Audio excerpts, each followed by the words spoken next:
আসসালামু আলাইকুম dear students, আশা করি সবাই ভালো আছো। ছুটিতে ভালো ছিলা সবাই। তো অনেক দিন পরে আবার আমরা এখন একটু যে টপিকসটা নিয়ে পড়বো সেটা হচ্ছে পুষ্পপত্র বিন্যাস। পুষ্পপত্র বিন্যাস খুব ইম্পর্টেন্ট তোমাদের জন্য, পুষ্প সংকেত পড়ার জন্য। দেখো আমরা সংজ্ঞাটা জেনে নেই আগে। মুকুল অবস্থায় একটি পুষ্পের মুকুল যখন সে মুকুল অবস্থায় থাকে, একটি পুষ্পের বৃতি, দল অথবা পুষ্পপুট পরস্পরের সাথে যে সজ্জা রীতিতে বিন্যস্ত থাকে, একে অপরের সাথে যেভাবে সাজানো থাকে তাকেই পুষ্পপত্র বিন্যাস বলা হয়। এটি সাধারণত 8 প্রকার, কিন্তু জেনারেলি এখানে প্রচলিতভাবে যেটা দেখানো হয়েছে সেখানে তোমাদের বইতে দেখানো হয়েছে 6 প্রকার। সেই 6 প্রকার পুষ্পপত্র বিন্যাসই এখন আমরা পড়ব চিত্রসহ। অবশ্যই চিত্র বুঝে বুঝে সংজ্ঞাগুলো মনে রাখবে, তাহলেই সহজ হবে। দেখো প্রথমত 1 ওপেন বা মুক্ত প্রকৃতির। ওপেন বা মুক্ত প্রকৃতির, এই যে চিত্রটা দেখা যাচ্ছে এটা হচ্ছে ওপেন বা মুক্ত প্রকৃতির পুষ্পপত্র বিন্যাস। দেখো এক্ষেত্রে বৃত্তাংশগুলো বা বৃত্ত মানে পাপড়িগুলো পরস্পর হতে বেশ দূরে দূরে অবস্থান করে, একটি অপরটির প্রান্ত স্পর্শ করে না। দেখো এই যে চিত্র, এই আমি একেও দেখাচ্ছি, এরকম একটা এই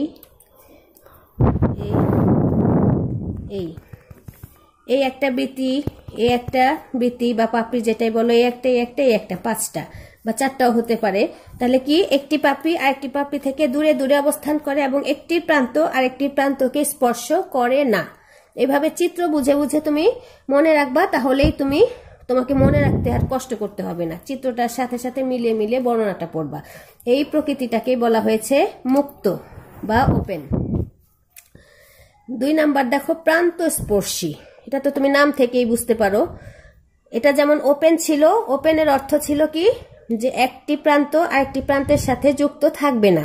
আর এটার নামই হচ্ছে দ্বিতীয়টা প্রান্ত স্পর্শী। তার মানে কি একটি বৃত্তের প্রান্ত আরেকটি বৃত্তের প্রান্তের সাথে যুক্ত থাকবে, নাম থেকেই বোঝা যায়। প্লাস ছবিটাও দেখো, এই ছবি থেকেও বোঝা যাচ্ছে প্রত্যেকটার এটার প্রান্ত এটার প্রান্তের সাথে যুক্ত, এটার প্রান্ত এরকম প্রত্যেকটার প্রান্ত আরেকটার প্রান্তের সাথে যুক্ত থাকে। দেখো এবার কাকে বলে আমরা একটু দেখি। এক্ষেত্রে পুষ্পপত্র বা বৃত্তাংশ বা পাপড়িগুলো একটি অপরটিকে আবৃত করে রাখে না, মানে একটি আরেকটির উপরে ঘিরে রাখে না, কিন্তু একটির প্রান্ত অপরটির প্রান্তের খুব কাছাকাছি অবস্থান করে। যেমন জবা ফুলের বৃত্তি পুষ্পপত্র বিন্যাস, আকন্দ ফুলের পুষ্পপত্র বিন্যাস ইত্যাদি। এই যে দেখো চিত্রটা, এই যে এই আবার এটার প্রান্ত এটার সাথে যুক্ত, আবার এটার প্রান্ত এটার সাথে যুক্ত, এটার প্রান্ত এটার সাথে যুক্ত, এটার প্রান্ত এটার সাথে যুক্ত। এটাকে বলা হয়েছে প্রান্ত স্পর্শী। তাহলে ওপেন গেল বা মুক্ত গেল এবং প্রান্ত স্পর্শী গেল। 3 নাম্বার দেখো পাকানো বা টুইস্টেড। চিত্রটা দেখবা, পাকানো বা টুইস্টেড আগে পড়ে নেই। দেখো এক্ষেত্রে বৃত্তাংশগুলোর একটির প্রান্ত অপরটির প্রান্তকে পরস্পর ঢেকে রাখে। তার মানে একটি প্রান্ত যেখানে শেষ হয়েছে তার উপর থেকে আবার আরেকটি প্রান্ত শুরু, আবার এটা যেখান থেকে শুরু হয়েছে তার উপর থেকে আরেকটি প্রান্ত শুরু। দেখো আমি চিত্রটা একে বুঝিয়ে দেই, তাহলে তোমরা বুঝতে পারবে। দেখো এই হচ্ছে একটি পাপড়ি,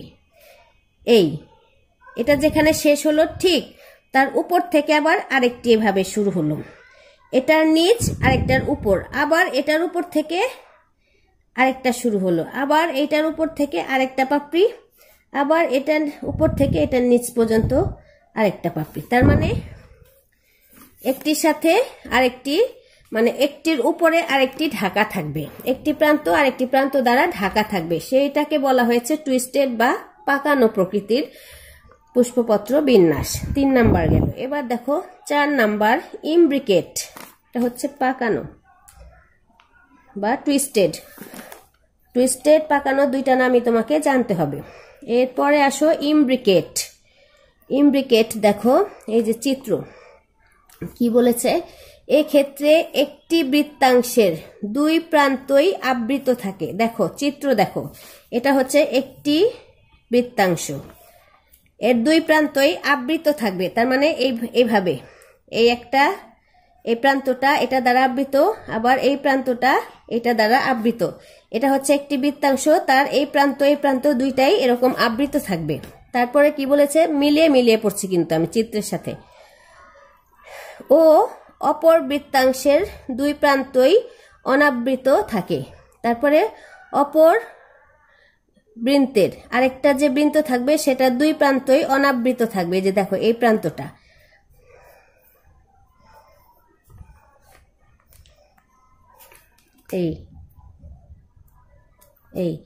এইটার দুই প্রান্তই আবৃত থাকবে। আর এই যে বৃত্তটা, এটার কি হবে, তার অপর অংশে এই দুইটা প্রান্তে কিন্তু অনাবৃত থাকবে। দেখো এই জায়গাটা ওপেন, এই জায়গাটা ওপেন, এর উপরে আর কোনো বৃত্তাংশ নাই।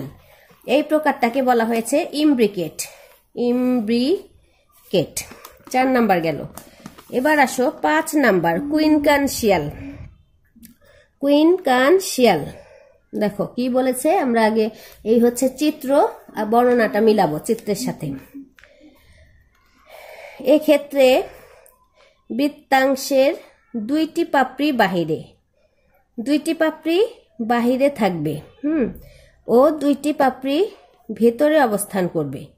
যেমন পেয়ারার দলমণ্ডল, দুইটি পাপড়ি বাহিরে এবং দুইটি পাপড়ি ভিতরে থাকবে। দেখো চিত্র, এই যে এই হচ্ছে একটি বাহিরে, এই হচ্ছে একটি বাহিরে, আর এই হচ্ছে একটি ভিতরে, আর এই হচ্ছে একটি ভিতরে। দেখো এটা হচ্ছে একটা ভিতরে, তার বাহিরে একটি ভিতরে একটি বাহিরে। তারপরে আবার এইটা হচ্ছে বাহির, তারপরে এটা হচ্ছে আবার টুইস্টেড। দেখো তাহলে বলা হয়েছে কি, এই একটা ভিতরে, এই একটা ভিতরে, এই একটা বাহিরে, এই একটা বাহিরে, আর মাঝখানে একটা থাকবে টুইস্টেড। এই প্রকারটাকে বলা হয়েছে কুইনকানশিয়াল। কুইনকানশিয়াল মানে দুইটাই, একটা ভিতরে, মানে টোটালি ভিতরে, দুই প্রান্তই ভিতরে, এটা এবং এই যে এটা দুই প্রান্তই ভিতরে। আবার দেখো এটার দুই প্রান্তই বাহিরে, এটার দুই প্রান্তই বাহিরে, মাঝখানে যে আরেকটা পাপড়ি রয়েছে সেটা হচ্ছে টুইস্টেড প্রকারের, মানে এক পাশ বাহির এক পাশ ভিতরে। এই প্রকারটাকে বলা হয়েছে কুইনকানশিয়াল পুষ্পপত্র বিন্যাস।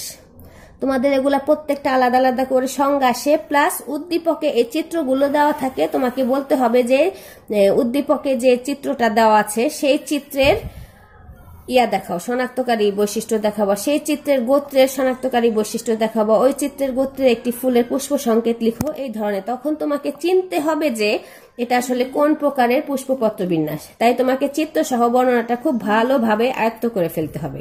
নেক্সট বা লাস্ট যেটা, সেটা হচ্ছে ভ্যাক্সিলারি বা ভ্যাক্সিলারি, যেটাই বলো, ভ্যাক্সিলারি পুষ্পপত্র বিন্যাস।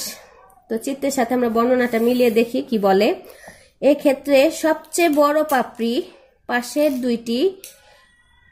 দুইটির দুই প্রান্ত ঢেকে রাখে। সবচেয়ে বড় পাপড়ি, এই যেটা, এটা হচ্ছে সবচেয়ে বড় পাপড়ি, পাশের দুই পাপড়িকে ঢেকে রাখলো, এই যে এটাকে ঢেকে রাখলো।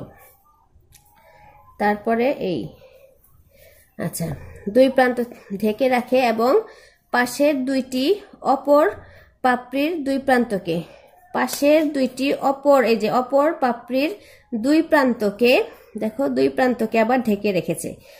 এদেরকে ঢেকে রেখেছে এই বড় পাপড়িটা, আবার ছোট পাপড়িটাকে ঢেকে রেখেছে এই দুইটা, এই প্রান্ত ঢাকা, এই প্রান্ত ঢাকা। এই টাইপের বিন্যাসটাকে বলা হয়েছে ভ্যাক্সিলারি পুষ্পপত্র বিন্যাস। তো আশা করি আমি যেভাবে প্র্যাকটিস করলাম বা আমি যেভাবে বোঝানোর চেষ্টা করলাম, চিত্রের সাথে বর্ণনা মিলিয়ে মিলিয়ে তুমিও ঠিক একইভাবে চিত্রের সাথে বর্ণনা মিলিয়ে মিলিয়ে পড়ে প্র্যাকটিস করবা ঘরে। ইনশাল্লাহ আশা করি যে তুমি ভালোভাবে বুঝতে পারবা। তো আজকে এতটুকুই পড়াবো, তুমি ঘরে বসে সম্পূর্ণটা খুব মনোযোগ সহকারে প্র্যাকটিস করবে, ইনশাল্লাহ হয়ে যাবে। আর দেখা হবে নেক্সট ক্লাসে। আল্লাহ হাফেজ।